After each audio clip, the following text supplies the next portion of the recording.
Hi, we're back again.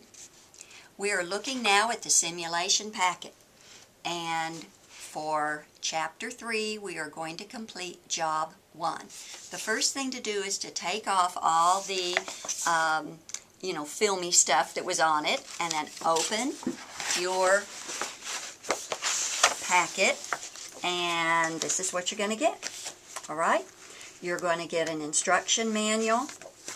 The instruction manual is going to include your rules again, but I thought it would be good if y'all have those rules printed alongside you, so that's why I put that in Chapter 3 in the helpful documents.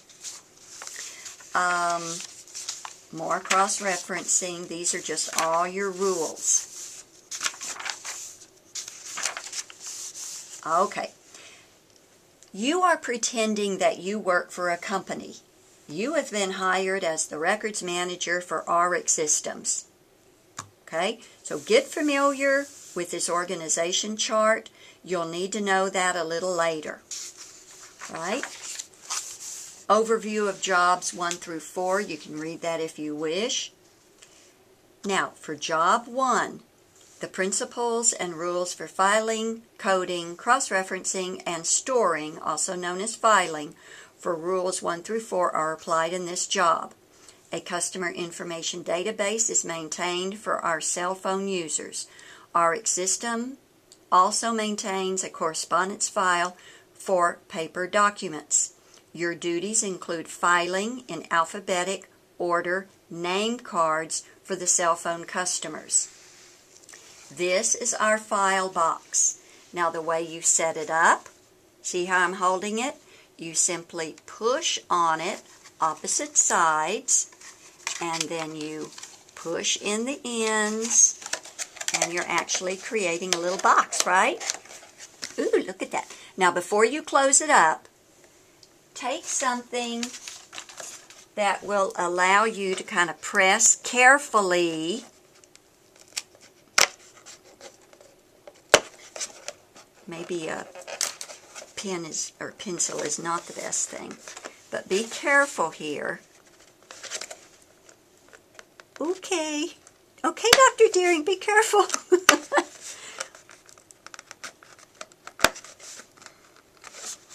Come on. See, I'm having the same amount of fun that y'all are going to have.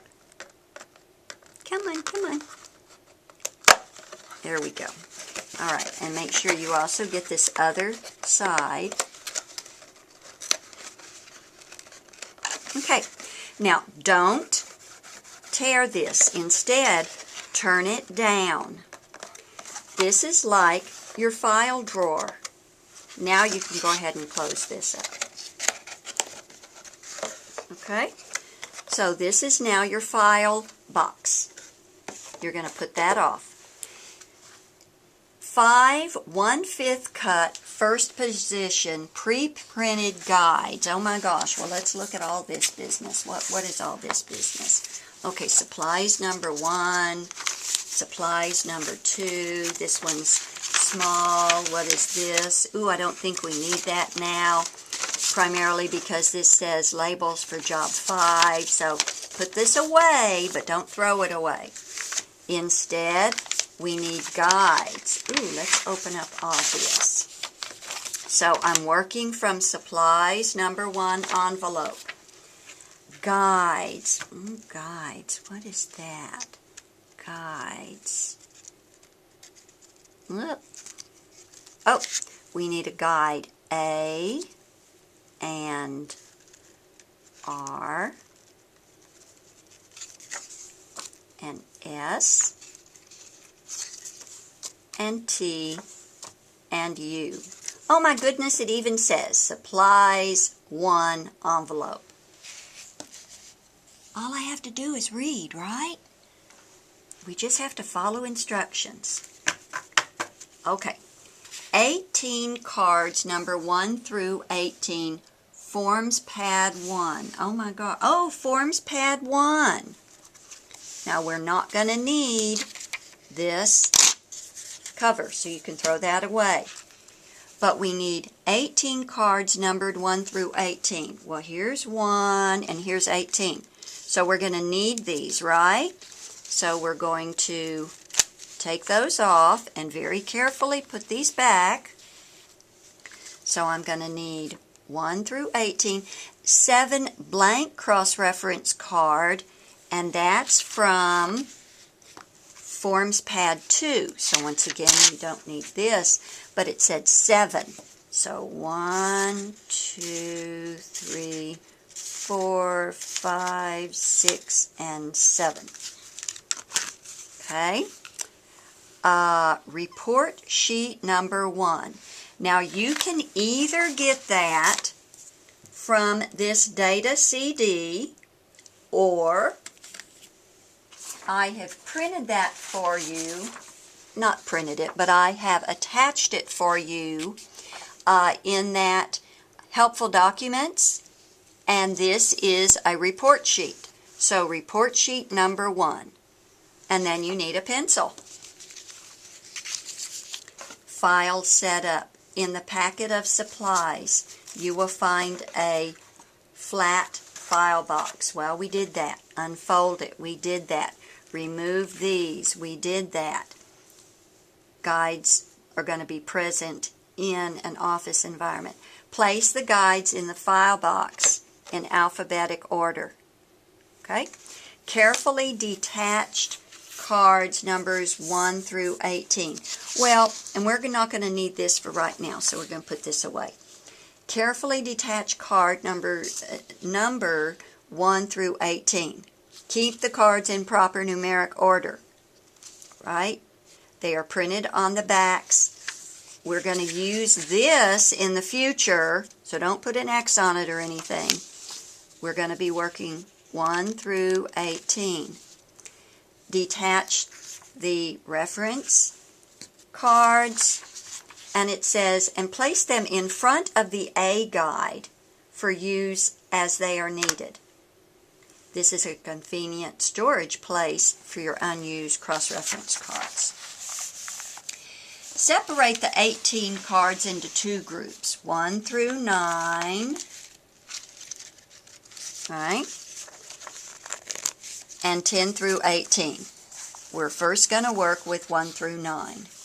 And from here on out, folks, you are going to read and follow instructions, making certain that you move slowly, carefully, and follow the rules that you reviewed in Chapter 3. All right, so we're learning to apply Rules 1, 2, 3, and 4 as we complete this. Now, one more time, let's take a quick peek in here. I've provided y'all, with that report sheet. Now, when you start writing on this report sheet, write in pencil. This is the front. You pull out a file drawer. This is the front. So, this would be the first place that you would write something. Okay? And so forth, and so forth, and so forth. So, this is the front, this is the back. And I know that's an odd concept, but this is the front, this is the back. So, you're just going to follow the directions to take you here, right? And then you're going to continue working. Do not remove the guides and cards from your file box. All right? Once you finish this and you check your work, there's going to be something called a finding test. Now, when you finish, all 18 of these cards will be correctly coded and filed properly in this particular file box. For right now, I'm just going to put those in front. And let's talk just a moment about the finding test. The finding test is going to be a list of questions, and your answers are going to be here in this completed job. And make certain that you put these in the right place so that you can very easily find them, fill out the finding test, and when you're finished, you submit it, and then it is graded. So, I will be having probably a little get-together that's completely optional once a week in case anybody has any questions about these jobs. Many people are able to do these jobs all by themselves, right, with no problems whatsoever. But occasionally I know that you might have a question. So please look for more information in Canvas about when we might be meeting, and I know that not everybody can meet there, but I will have an optional get-together for about 1 hour during a week. All right, well, thank you so much, and get busy.